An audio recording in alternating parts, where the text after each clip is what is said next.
Hey guys, welcome to another Mini Z video.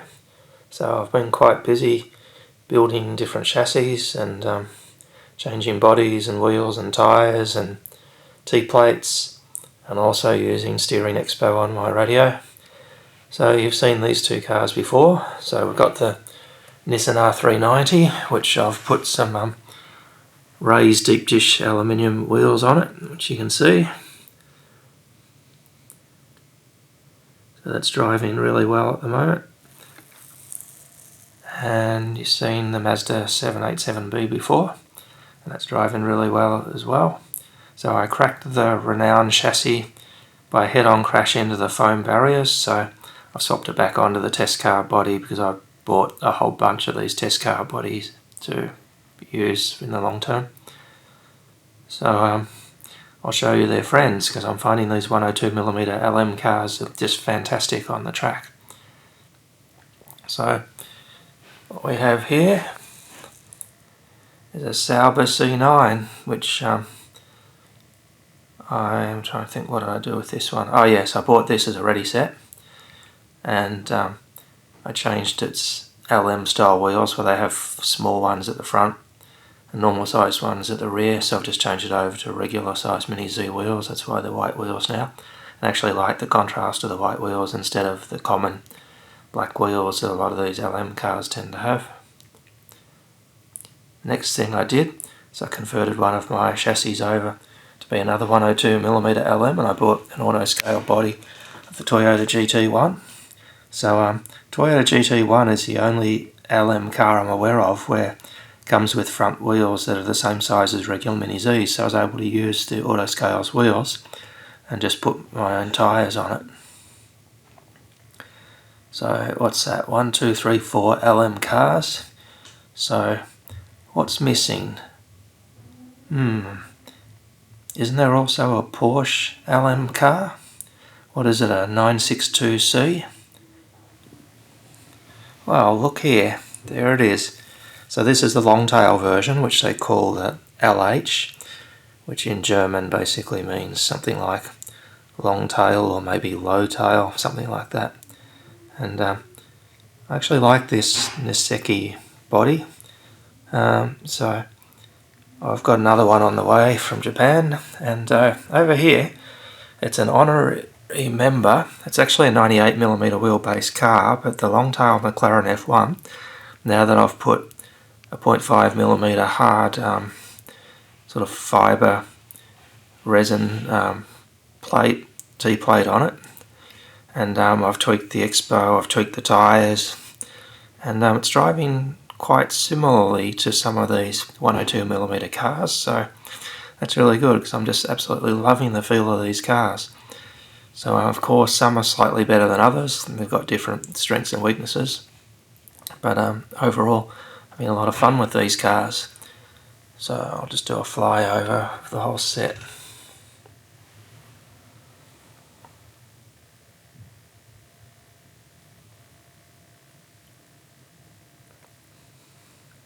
So I've got a real soft spot for the Nissan R390. That's why it's the first one to get different wheels on it. So I'll hold it up to show the wheels. So the camera can focus okay. So Mossy would approve because I think these qualify as deep dish wheels.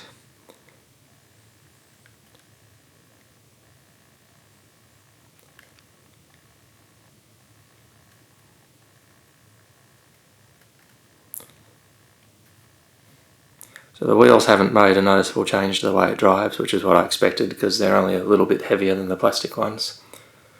So that's good. So it's still on unofficial offsets, so instead of using 0mm offset on the rear like the official value, I'm on +1, and I'm sticking to the official 1.5 at the front. So of all of these LM cars, and I'll include the McLaren Longtail 98mm sort of in that informally, this Nissan is the one with the sharpest turn in. So when I get used to driving the others, I tend to find with the Nissan it's just so aggressive on initial turning. So the easy fix for that was just to put a little bit of expo on the steering and the radio. So Next up I've got the Mazda, so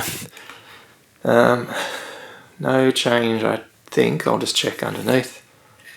Yep, still running the original plastic T-plate, so no changes here, but it was just such a sweet driving car. That's also on unofficial wheel offsets, because I think officially it's 1.3 at the front, and I think it might be 0.8 at the rear, but I'm running 1.5 at the front and 1 at the rear from memory, so subtly different, but it's a really easy car to drive, the Mazda. So I'd say of all the LMs, it's the one that's just so relaxing to just consistently do well on the track.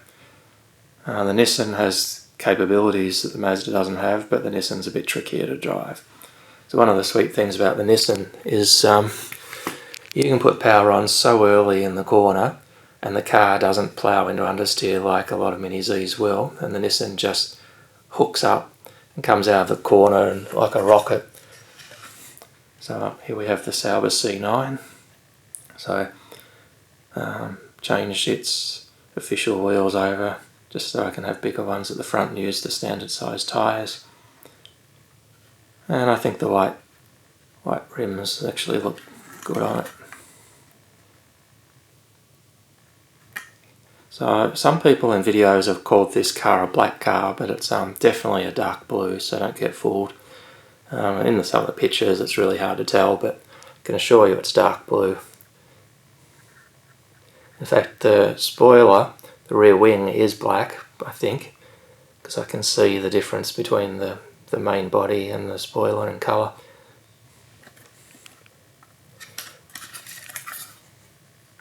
And that one's still stock standard because this is the one I bought that's already set. Next up is the Toyota GT1, which is a really unusual looking car. I used to think it was just too weird for me to want one, but over time I got used to it. It's a really, really strange shape. So I was able to use its original wheels, as I said, and this one's had a T-plate change. So the T-plates I've changed to the 0.5 hard FRP. It does make the rear end a bit stiffer, and what you need to watch out for that is in terms of general car handling, when you stiffen up the rear it does tend to cause more understeer, but it's all about the grip levels front and rear, the tyres, as to whether you'll really notice much of a difference. And on some cars I've noticed a subtle loss in the tight steering circle. In others I haven't seen a real difference. Alright, so here's the newest one, the Porsche 962C LH. So as you can see, it's a really, really low car, especially in the LH version with the long tail, and it drives really, really well. And I really like this colour scheme. It's very, well, just appealing to me.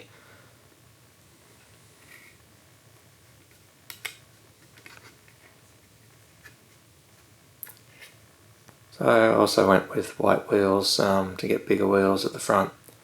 I did buy some LM tyres, but I haven't bothered to try them yet, so I'm just using regular Mini Z size tyres, not the special LM fronts that are...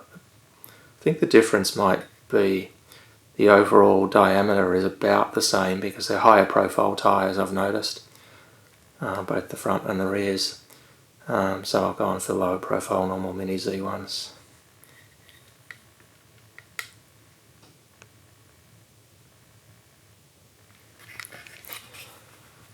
And you've possibly seen it before in my other videos, but since I've changed this McLaren F1 over to having another one of the 0.5H T-plates, it's fixed one of the problems it used to have. It used to bounce at the rear coming out of sharp corners on full throttle, and changing that T-plate has solved that problem. So now the car is driving better, and it drives very similarly to some of these 102mm cars, so a quick and easy way, if you've got access to one of these body shells, to get an idea of what a 102 might be like, stock standard of course, might be to just put one of these bodies on and stiffen up the rear a little bit. So I have a whole swag of long-tail McLaren F1 bodies. In fact, I have, I think, a spare of every single type that's available, including a spare of the custom gold one. So I'm set up in the long term to, well, race with people eventually if I can make that happen, and I've got bodies to spare if they get damaged.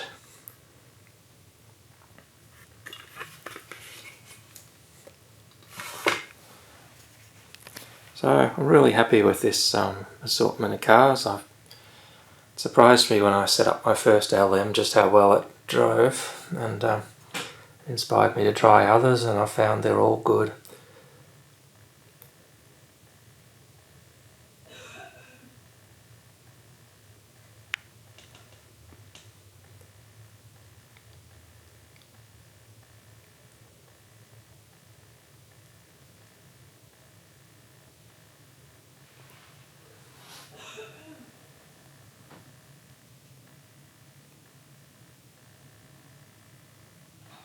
So thanks for watching, guys. Hope you enjoyed seeing the new collection.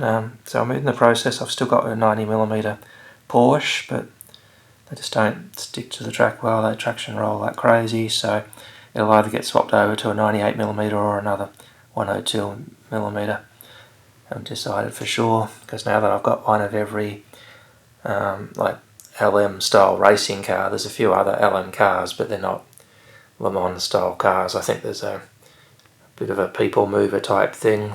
Might be a Honda Mugen Odyssey or something like that. I think there might be something else, I can't remember. But in terms of the race cars, I've got one of each of them at the moment. So I could set up a different body. I've got spares of the Nissan R390, the Mazda 787B. In fact, I'll have spares of the Sauber C9. No, actually I already have. I forgot about that. So I'll just give you a quick look at that. Yep, so I've got the classic silver Sauber C9, which I feel is the most common one you see that people are driving. It does look good, so I understand why a lot of people like to use it. So it's got a nice touch by having the yellow mirrors on it, just to give it a little bit of a pop. And in terms of these Porsches, well, it'll take a few months because I'm sending some things by ship from Japan, and I will have a few more Porsche 962C bodies. I'll have a combination of the long tails and the ones they call the KH, which are the wings higher and it's not so much of a long tail. So maybe I'll do that. Maybe I'll set up a KH version of the Porsche 962 and compare it with the LH long tail version and see if I can notice a difference. So I'll end the video there. Just zooming past again. Thanks for watching. See you next time.